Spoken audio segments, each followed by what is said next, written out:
Hello everybody, Rich Nass here, Brand Director for Design News with my weekly update. I spent last week at Hanover Fair in Germany. They bill it as the world's largest industrial fair, and it's pretty hard to argue that fact.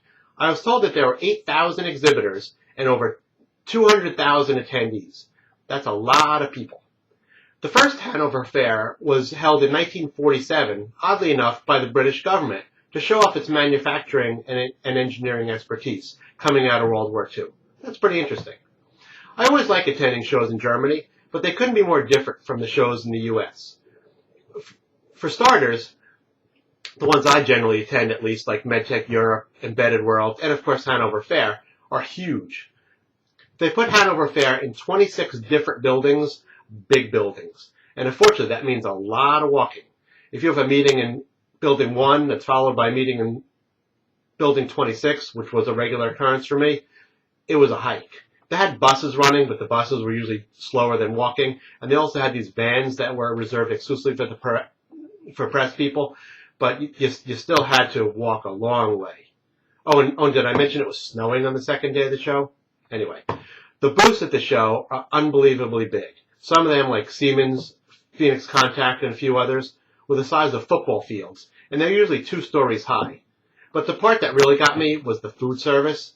You sit down at a table in the booth for a meeting, and almost immediately a waiter or a waitress comes up to you to take your food and drink order. Really? That was pretty cool. I like that part. Anyway, one of the highlights of the show was an appearance by German Chancellor Angela Merkel and Russian President Vladimir Putin. At Hanover Fair each year, they feature the technology from a different country, and this year it was Russia's turn. So the 2 VIPs were being escorted around the exhibit hall to show all the different technologies. I was able to get pretty close to them, but when they got near me, there was so much security, you couldn't even really see them, but it was interesting.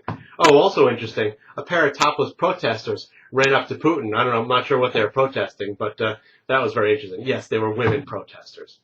All in a day's work, right? One last observation from the show. At the end of the press conferences that I attend, the people in the audience don't clap. They knock on the table. What's up with that? But I guess that's just a different culture.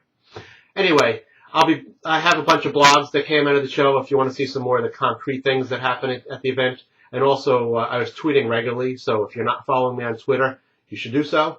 At RNASS, RNASS. Anyway, that's it for this week. Have a great week, and I'll see you next week. Bye-bye.